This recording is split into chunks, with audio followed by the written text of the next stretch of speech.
The sun was barely peeking over the rolling hills of central Texas when I found my father, Henry Carter, staring out the kitchen window of our family ranch, his coffee mug gripped so tightly I thought it might crack. At 76, he was a man forged by decades as a firefighter, his face etched with lines of resolve and a glint in his eye that warned of a storm brewing. "Take a look," he said, pointing to a small black object nestled in the branches of an old pecan tree along our fence line. It was a security camera, its lens trained on our barn, and it hadn't been there yesterday. I'm James Carter, 52, a former software engineer who'd traded Silicon Valley's fluorescent-lit cubicles for the rugged 24 acres of Carter Ranch after the tech bubble burst. The transition wasn't easy, swapping code for barbed wire under the relentless Texas sun, but there was a quiet pride in working land that had been in our family for generations. My father had been running the place since my mother passed 5 years ago, and I'd come home to help, hoping to reconnect with my roots. Those first weeks were peaceful, filled with the rhythm of fixing fences, negotiating with local suppliers, and leasing parts of the land to hunters during deer season. But peace, it seemed, was short-lived. It started with the letters. The first arrived in a crisp envelope from the Willow Creek Homeowners Association, the upscale development bordering our ranch to the west. Violation notice: excessive vegetation growth. Fire hazard, it read. I chuckled, tossing it aside. Our ranch wasn't part of their jurisdiction, but the notices kept coming: improper waste disposal, unauthorized structures, aesthetic violations, each more absurd than the last. I ignored them, thinking it was just bureaucratic overreach. That is, until that morning when Dad spotted the camera. "They're watching us," he muttered, his voice low and edged with a fury I hadn't heard since childhood. "They tried this with your mother years ago, harassing her about our cattle while I was on duty. Stressed her to no end. I swore on her grave I'd never let them take an inch of this land." I pulled up our security footage from the night before, and there it was, a grainy image of Victor Hayes, the Willow Creek HOA's security chief, sneaking onto our property at 3 a.m. with a ladder and tools. A former deputy sheriff fired for misconduct, he now worked for a private security firm contracted by the HOA. The camera wasn't alone. We found 3 more along the fence, all installed under the pretense of monitoring fire hazards during the drought. But Dad and I knew better. This was surveillance, plain and simply calculated move to intimidate us. That afternoon, I drove into town to meet Sarah Mitchell, an old friend from college who'd become an environmental lawyer. Over coffee at the local diner, she reviewed the notices and our footage. "James, they're building a case," she said, her brow furrowed. "They're documenting fake violations to slap you with fines until you can't afford to fight. Then they'll push you to sell." She swiped her tablet to show me a development plan for Willow Creek. My stomach sank as I saw the renderings. A sprawling golf course and retail complex that swallowed our ranch as if we'd already signed it over. "They've got plans for our land?" I asked, disbelief creeping into my voice. Sarah nodded. "Margaret Lawson, the HOA president, has been after this property for years. She's got deep pockets and deeper connections. This isn't just about fire codes. It's a land grab." When I got home, I found a black SUV with Willow Creek Security emblazoned on the side, parked just over our property line 3 feet onto our land. Victor Hayes sat inside, snapping photos of our house with a telephoto lens. Dad was already outside, hammering a no trespassing sign into the ground, positioning it to block Victor's view. I stormed over, my heart pounding. "You're on private property. Move your vehicle now." Victor smirked, adjusting his aviator sunglasses. "Just checking for fire risks, buddy. Public safety concern in this drought." He tapped a walkie-talkie. "Don't make me call this in." Dad stepped forward, a folded document in hand. "Call whoever you like, but according to the 1932 property survey, you're 15 feet inside our boundary." Victor's smirk faded, but he backed up only to the fence, not beyond it. As he drove off, our neighbor, Ellen Parker, hurried over from her porch across the road. "It's getting worse," she whispered. "Margaret's on a power trip. They jacked up our HOA fees to fund more security, and they're fining anyone who complains. She's got the city council in her pocket, too." That night, our dog, Scout, started barking wildly. I rushed outside to see a figure darting away from our barn. The cameras caught it. Victor again, planting what looked like listening devices near our tool shed. Dad slammed his fist on the kitchen table when I showed him the footage. Your mother warned me they'd try this again. They did the same in the 80s. He pulled a leather-bound journal from a locked drawer, its pages filled with my mother's meticulous notes on property lines and past HOA disputes. James, we're not just defending our land. We're teaching them a lesson they'll never forget. The next morning, Dad was on the phone with Tom Reynolds, a retired police officer and old friend. We need to be ready, he said, his voice steady but urgent. They're escalating. Sarah came over with a stack of legal documents, spreading them across the kitchen table. Your ranch is outside HOA jurisdiction, she confirmed. It predates Willow Creek by decades. They're banking on wearing you down. She showed us a city council proposal to rezone our area for commercial development, spearheaded by Margaret and her ally, Robert Ellis, the council president. As we pored over the documents, Scout barked again. Through the window, I saw Victor's SUV blocking our gate, stopping a delivery truck bringing feed for our horses. I grabbed my phone to record and headed out. The driver looked apologetic. Sorry, Mr. Carter. This guy says I need environmental clearance to deliver. Victor stood with arms crossed, relishing the moment. New city rule, he lied. All deliveries to drought-prone farms need safety office approval. I knew it was nonsense, but before I could argue, Victor's hand drifted to his hip, where a gun holster bulged under his jacket. The threat was clear. You want to make this hard? He asked, his voice low. Dad emerged from the house, holding an old survey map. James, call the police, he said calmly. This man's trespassing and impersonating an officer. Victor's face reddened. I'm authorized security, old man. I can have you arrested. Dad didn't flinch. You're 15 feet inside our property. The real boundary is that cedar tree, not the fence moved in the 50s. And blocking a delivery is illegal intimidation. He turned to the driver. Come through, son. If he doesn't move, the sheriff will tow him. Victor's jaw tightened, but he backed off, letting the truck pass. As he drove away, he shouted, This ain't over, Carter's. The encounter left me shaken, but Dad was already planning. They'll be back, he said, his eyes narrowing. We need to hit them where it hurts. That afternoon, Sarah and I attended a Willow Creek HOA meeting. Margaret Lawson, a polished woman in her late 50s with a tight smile, was addressing the crowd. The Carter property poses a fire risk to our community, she said, flashing slides of our ranch, edited to look neglected. I stood up. That's a lie. Our ranch meets county fire standards, and you have no authority over us. The room went silent. Margaret's smile hardened. Mr. Carter, this is a private meeting. I held up their public notice. Your bylaws say it's open when discussing non-HOA land. Ellen Parker stood beside me. The Carters have kept that ranch pristine for decades. This is about your development plans, not safety. Margaret's eyes flashed. Ellen, focus on your violations like that unapproved mailbox. The threats silenced Ellen, but several residents approached us later, whispering their frustrations with Margaret's iron grip. Back at the ranch, Victor had parked his SUV on our access road, blocking it entirely. I called the sheriff, and Dad measured the boundary with stakes, proving Victor was on our land. When the deputy arrived, Victor claimed we were harassing him. Dad produced the 1932 survey and our footage of Victor's trespassing.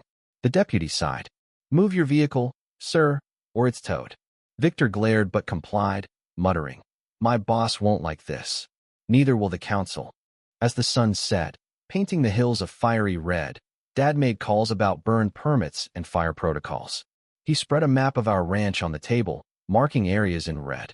James, he said, a spark in his eye. Our land has a special permit for controlled burns from my firefighting days. It's time we used it. The next morning, a certified letter arrived from a law firm representing Willow Creek HOA. It accused our ranch of being a public hazard and demanded immediate compliance with their fire safety standards that didn't apply to us. I called Sarah Mitchell, our lawyer friend, who arrived within the hour, her arms full of legal binders. This is absurd, she said, shaking her head as she scanned the document. They're citing ordinances that have no jurisdiction over your property. It's a scare tactic, James. They know fighting this will drain your time and money. She looked at me, her eyes serious. They're trying to break you. I felt a knot tighten in my chest. The ranch was more than land, it was my family's legacy, the place where I'd scattered my mother's ashes, where my father had taught me to ride a horse. Selling wasn't an option, but the pressure was mounting. Dad, meanwhile, was in the barn with Tom Reynolds, his retired cop friend, upgrading our security system. Tom, a burly man with a no-nonsense demeanor, installed infrared cameras to catch nighttime intruders. Henry asked me to dig into Victor Hayes, he told me during a break, handing me a folder of court records. He was sacked from the county sheriff's department 4 years ago for planting evidence and roughing up suspects. Multiple harassment complaints, too, mostly against landowners resisting developers. I flipped through the papers, my unease growing. And get this, Tom added. Robert Ellis, the city council president, was on the review board that could have pressed charges but let Victor off with just a pink slip. No criminal record. The connections were chilling. This isn't just an HOA, Tom said. There's big money at play. Margaret Lawson's tied to Hilltop Realty Group, the developer set to build if they get your land. That afternoon, my bank called. Mr. Carter, we're reviewing your mortgage due to concerns about property value, the loan officer said, citing fire hazard reports from the city council. The timing was too convenient. When I pressed, she admitted they'd received documents about potential rezoning affecting our land. I hung up, fuming, and found Dad in the living room, peering through binoculars at a car parked on the public road. A man inside was photographing our ranch with a long lens. Not Victor, likely a hired inspector fabricating violations. They're turning up the heat, I told Dad, explaining the bank call. He nodded, unfazed. They're playing dirty, but we're not out of moves.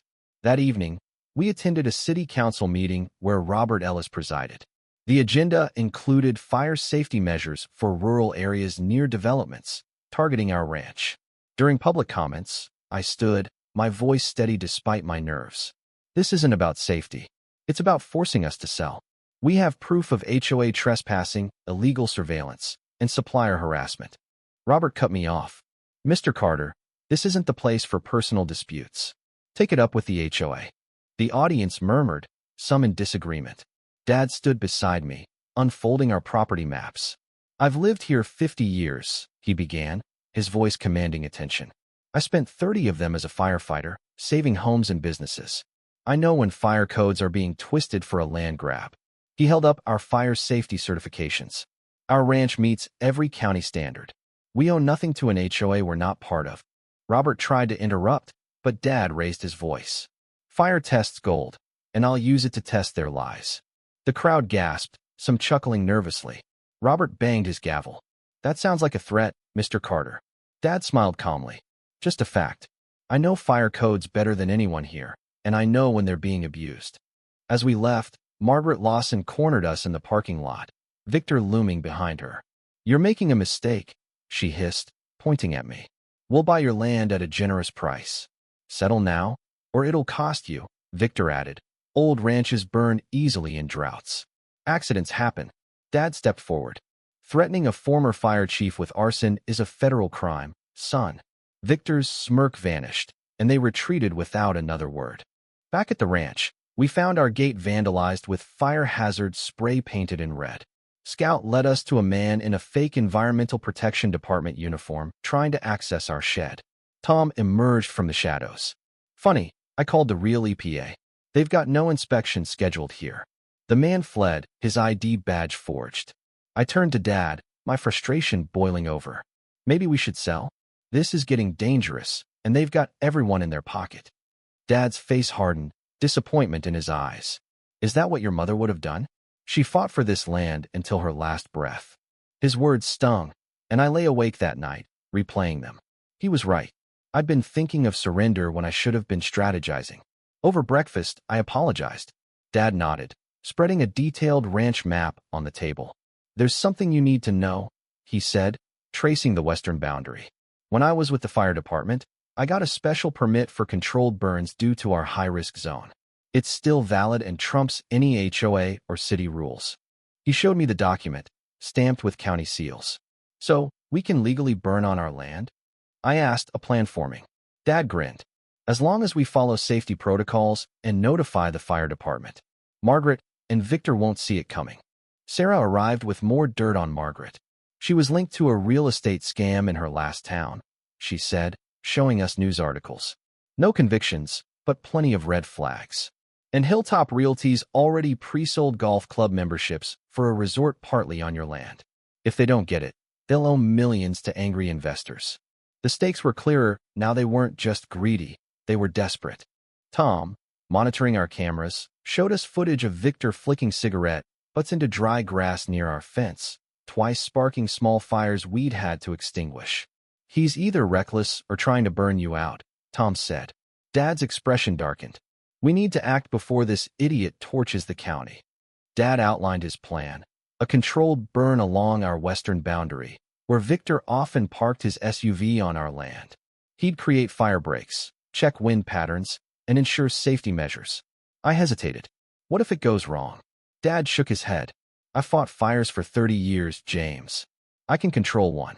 If we don't clear this brush, Victor's carelessness could destroy everything. Sarah reviewed the permit. It's airtight, she said. Notify the fire department 24 hours in advance, follow protocols, and the HOA can't touch you.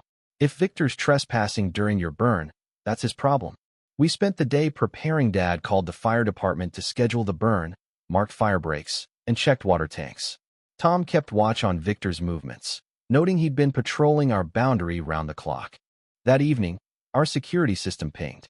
Victor's SUV was parked on our land again, several feet past the fence. Through the camera, we saw him reclining, feet on the dashboard, seemingly asleep. Dad checked his weather app. West winds, low humidity, cool temps. Perfect for a burn. He looked at me, a mischievous glint in his eye. The permits are for tomorrow, but we've got a 24-hour window if conditions are right. What do you say, James? Shall we move it up? I stared at the feed, Victor oblivious in his vehicle, parked in the exact spot Dad planned to burn. The irony was almost poetic. Is it safe? I asked. Dad nodded to Tom, who held up a fire department radio. I've alerted my old crew that we might start tonight.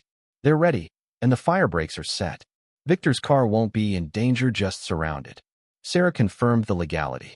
You're within your rights. I looked at Dad, Tom, and Sarah, then back at Victor, who'd been harassing us for weeks, endangering our land with his cigarettes. Let's do it, I said. Dad smiled, holding up a lighter to the camera. This is for your mother. The pre-dawn air was crisp and still as Dad, Tom Reynolds, and I prepared for the controlled burn.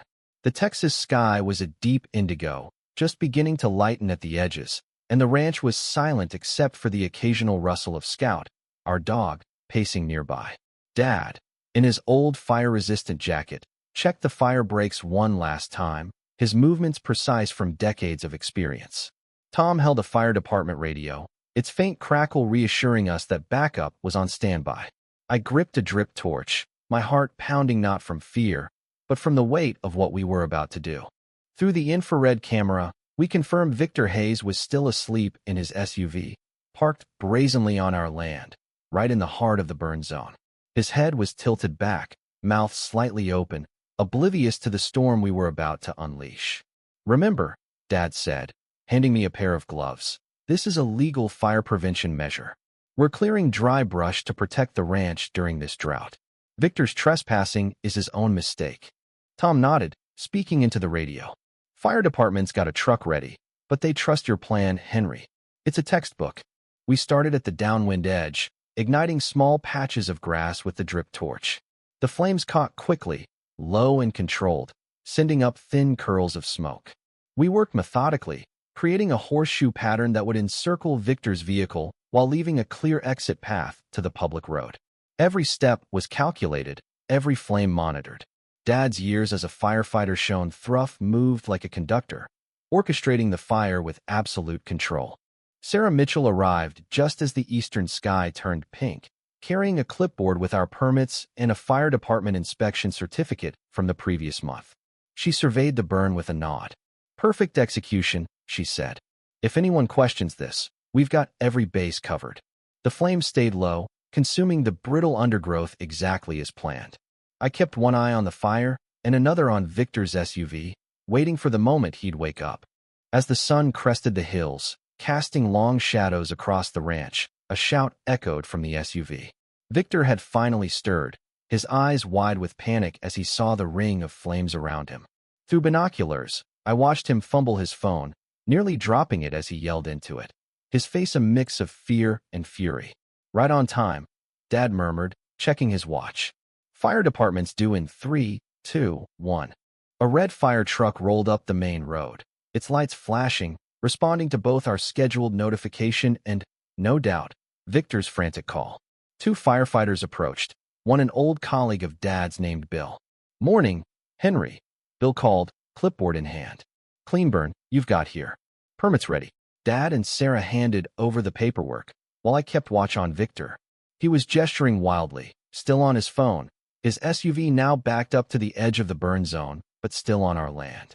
A black SUV screeched to a halt behind the fire truck, and Margaret Lawson stepped out, her silver hair slightly askew, her face flushed with rage. Victor scrambled to follow, hastily parking his vehicle on the public road. Margaret marched toward us, her heels sinking into the soft earth. "What in God's name are you doing?" she shrieked. "You could have killed him. This is attempted murder." Sarah stepped forward, calm as ever, and handed Margaret copies of our permits. "This is a legally permitted controlled burn on private property, Ms. Lawson. All authorities were notified, and all protocols followed. Your employee was trespassing during a sanctioned operation." Margaret snatched the papers, her eyes darting over them, searching for a flaw. Finding none, she turned to the firefighters. "They set a fire around an occupied vehicle. Do something." Bill, the senior firefighter, looked up from the permits. "Ma'am, the Carters have every right to conduct this burn. It's well controlled, with proper safety measures. If your man was on their land without permission, that's a sheriff's issue, not ours." Victor pushed forward, his hand hovering near his empty holster, been stripped of his gun after a prior incident. This was intimidation. They knew I was there. Tom Reynolds stepped up, his old police badge clipped to his belt. "We have footage of you trespassing and falling asleep on duty. Plus, multiple clips of you tossing lit cigarettes into dry grass, creating real fire hazards. Want me to share those with the fire marshal?" Victor's face paled, and he stepped back. Margaret's voice dropped to a hiss. "This isn't over, Carters. I have connections you can't imagine." Dad, his face smudged with soot, walked over from tending the fire. "I've lived here 50 years, lady. I've pulled families from burning homes, saved businesses, and saved lives. I know exactly who I'm dealing with, people who think money buys the law." He pointed to the smoldering ground. "Fire, in the right hands, shows the truth. We're just getting started." Margaret's eyes narrowed, but before she could respond, Victor noticed Dad's calm confidence and lunged forward, shouting, "You think this is a game?" Scout bounded from behind the barn, barking furiously. He didn't attack, but his sudden charge startled Victor, who slipped on the muddy ground where we'd sprayed water as a safety measure. He fell face first into a puddle of soot, flailing as his pristine uniform turned black. The firefighters, witnessing it all, radioed for sheriff deputies. "Brandishing a weapon during an emergency operation is serious," Bill said, shaking his head. Margaret's fury reached a boiling point.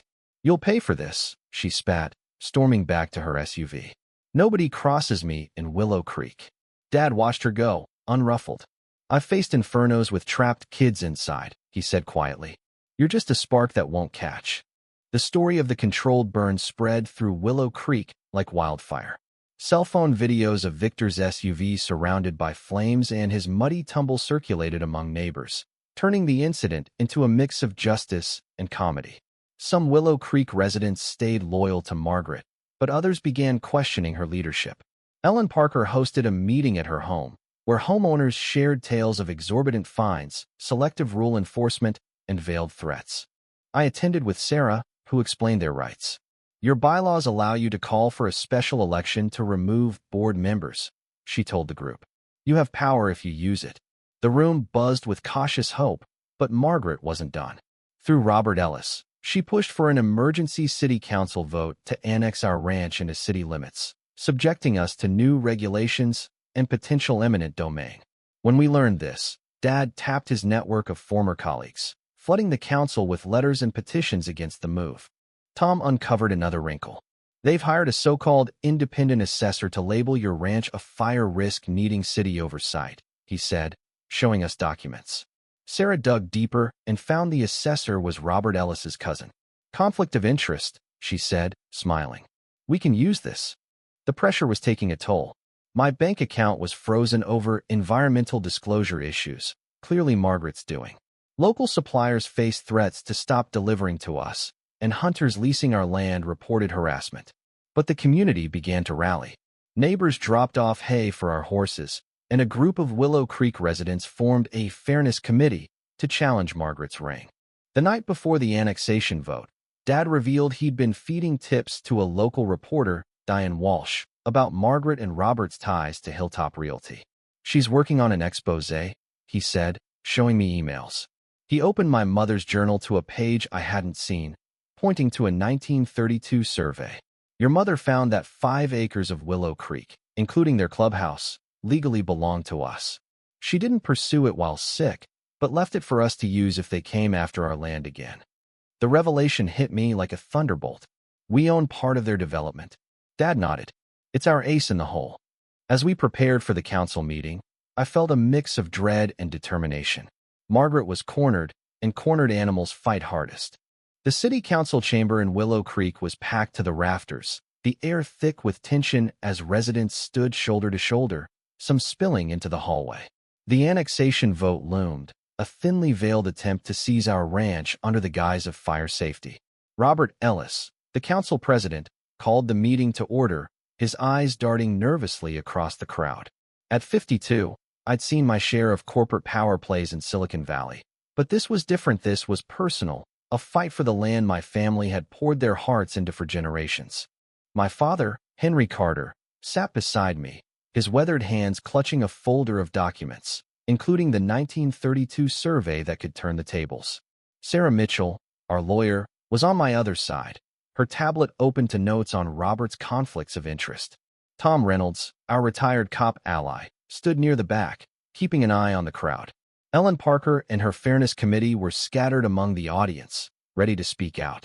The stage was set for a showdown, and I could feel the weight of it in my bones. Robert launched into the agenda with forced confidence. Due to urgent fire safety concerns, we propose annexing the Carter property into city limits for proper oversight, he said, avoiding eye contact. Before he could rush to a vote, Ellen stood, holding a stack of reports. Mr. Ellis, I have certifications from 3 independent fire experts stating the Carter Ranch exceeds county standards. I move to table this proposal for further review. Robert's gavel hovered, but the crowd's murmurs grew loud, forcing him to allow a vote. To his visible shock, 2 council members sided with Ellen, stalling the annexation. The room buzzed with surprise, and I noticed Diane Walsh, the investigative reporter, slip in with a press badge, nodding subtly to Dad. He stood, approaching the podium with the steady gait of a man who'd faced down flames and never blinked. Before you move on, Dad said, his voice cutting through the noise, I have information relevant to this matter. Robert banged his gavel. This isn't the time for public comment. Dad didn't budge. The city charter says citizens can present evidence before votes affecting their property. He began distributing copies of the 1932 survey to the council, each page stamped with official seals. These records prove that 5 acres of Willow Creek's development, including their clubhouse, were built on land legally owned by the Carter family. The chamber erupted in gasps and whispers. Diane stood, her voice sharp. Mr. Ellis, care to comment on documents showing you knew about this boundary dispute when you approved Willow Creek's permits? Or on your financial ties to Hilltop Realty Group, the developer set to profit if the Carter's land is annexed? Robert's face drained of color, his hands fumbling with his gavel. This is a witch hunt, he stammered. Diane pressed on. I have evidence that you and Margaret Lawson pre-sold golf club memberships for a resort partly on Carter land you don't own. Care to explain? The crowd's shouts drowned out Robert's response, and reporters swarmed with questions. In the chaos, I saw Margaret slip out a side door, her face a mask of fury. Robert called for a recess and bolted from the room, leaving the council in disarray. As people milled about, Ellen approached with a grin. That was brilliant, Henry. But Margaret's already on her phone, pulling strings. She won't go quietly. Her words proved prophetic. As we left the building, Margaret was waiting in the parking lot, her eyes blazing. You've humiliated me, she hissed. That was a mistake. I'll have that land, whatever it takes. Dad faced her, calm as ever. I've fought fires with armed robbers holding me at gunpoint. You're just a nuisance, and I've got one more card to play." Margaret's lips curled into a sneer, but she stormed off without another word. Driving home, I felt a mix of triumph and unease. We'd landed a blow, but Margaret's threat hung heavy. What was Dad's final card? And how far would she go? The next morning, my bank called again. "We're reviewing your loan due to environmental hazard concerns," the representative said, echoing Margaret's tactics. I recognized her fingerprints using her banking connections to squeeze us financially. When I told Dad, he nodded grimly. "Time to play our last move," he said, picking up his phone. "Let's end this." That evening, the Willow Creek Clubhouse was packed for an emergency HOA meeting. Margaret stood at the podium, exuding confidence despite the council debacle. "We've faced challenges with our expansion," she began, her voice smooth. "But I'm thrilled to announce new financing for the Hilltop Resort project. Construction starts next quarter, pending final property acquisitions." She clicked to a slide of a gleaming golf course, promising a 30% boost in property values. Many residents nodded, swayed by the prospect of profit, seemingly willing to ignore her strong-arm tactics. I exchanged a glance with Dad, who sat calmly, his mother's journal tucked under his arm. Sarah, Tom, Ellen, and 20 Fairness Committee members waited near the back, along with 2 sheriff's deputies and Diane, the reporter. As Margaret touted the resort's amenities, the double doors swung open. Dad led our group in, his presence commanding silence. Margaret's smile faltered. "This is a private meeting for residents only," she snapped. "Security, remove them." Ellen stepped forward. "As HOA members, we've guests to address community issues, per the bylaws, Section 7, Paragraph 3. Margaret's eyes narrowed, but no security moved. I took the podium, unrolling a large, mounted 1932 survey map, its boundaries marked.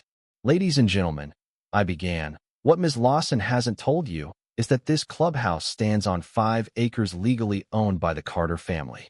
The room fell silent as I hung the map beside Margaret's renderings. Original surveys, confirmed by 3 independent surveyors this week, show Willow Creek's development misappropriated our land due to a boundary error. My mother documented this in her journal, authenticated by experts. She chose not to pursue it while ill, but left instructions to protect our ranch if threatened. Sarah distributed legal verifications to the board.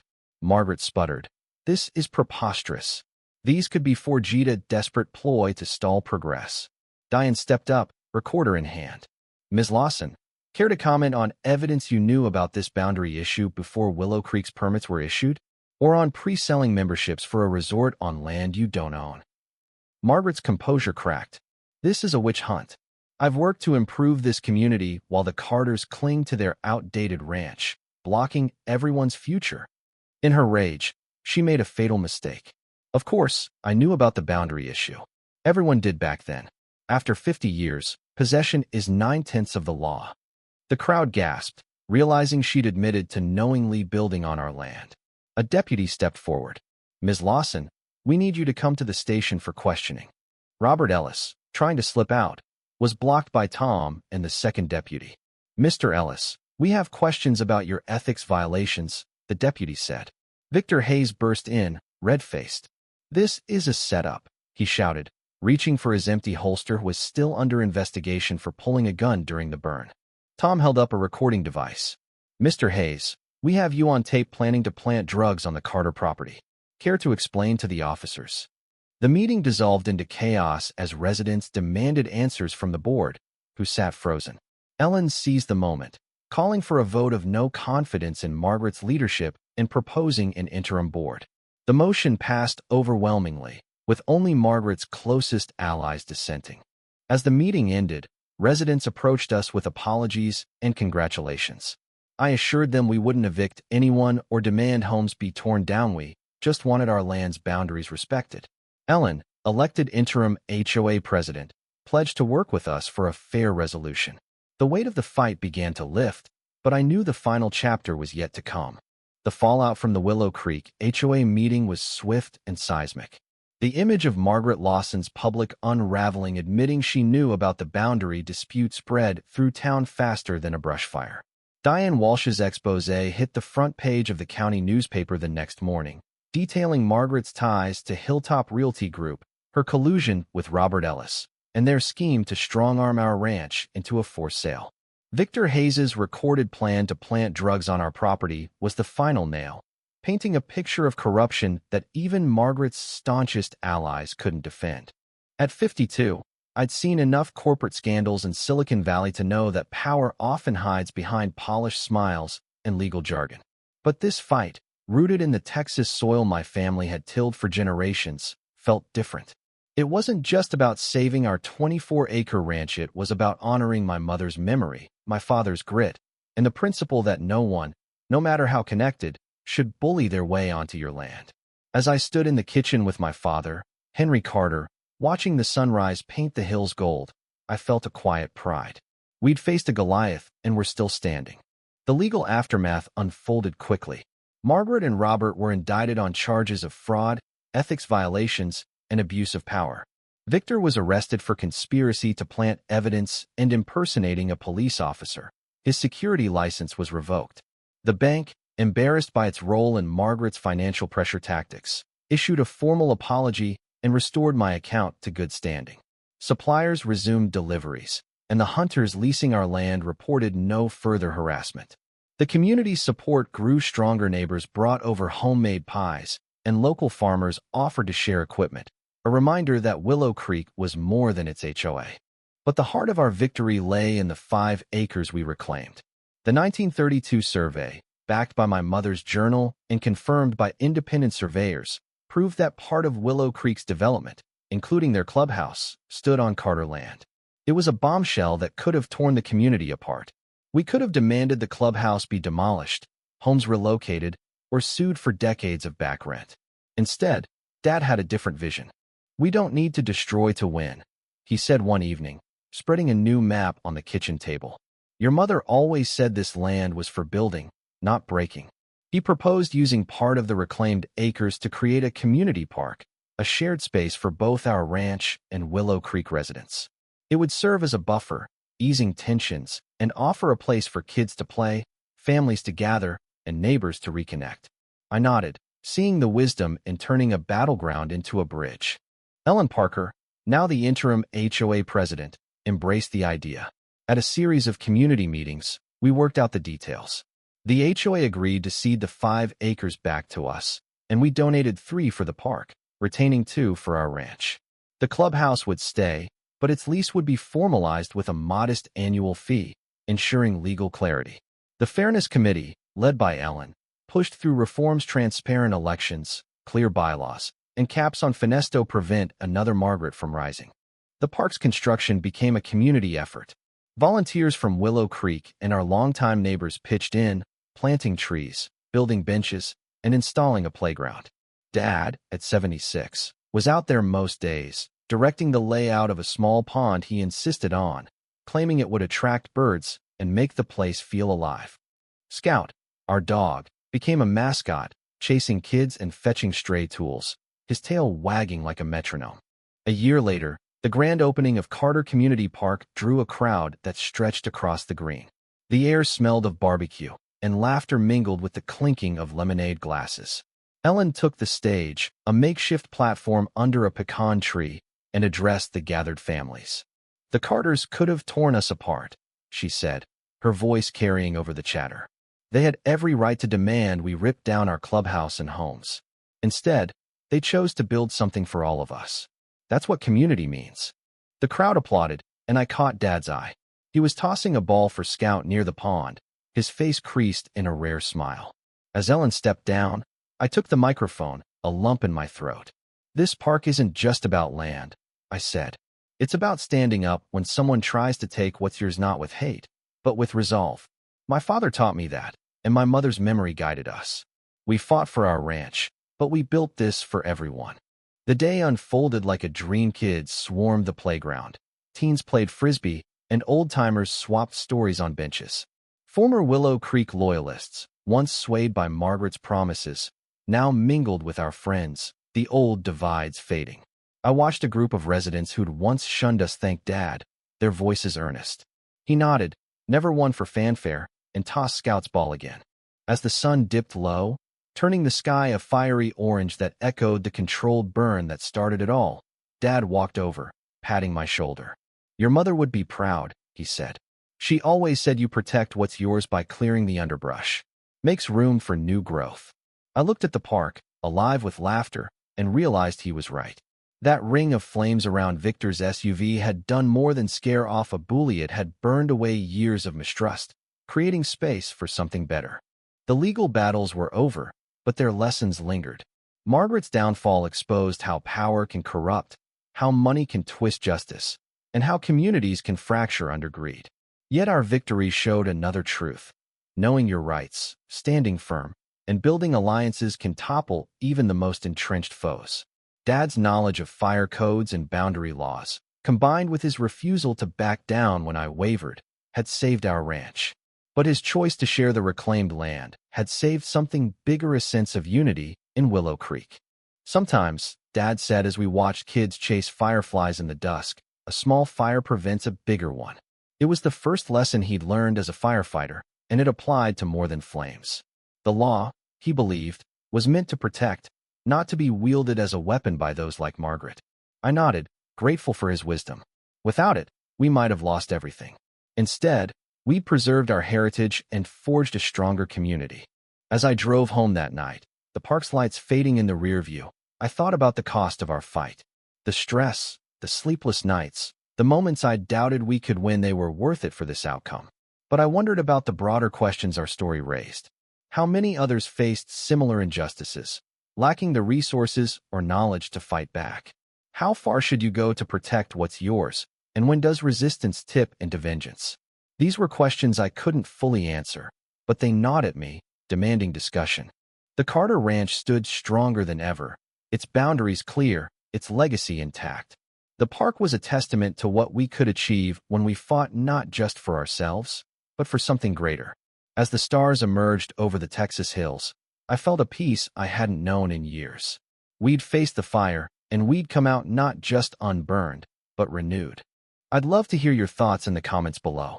Our story touches on heavy themes: violence, injustice, and the lengths we go to protect what's ours.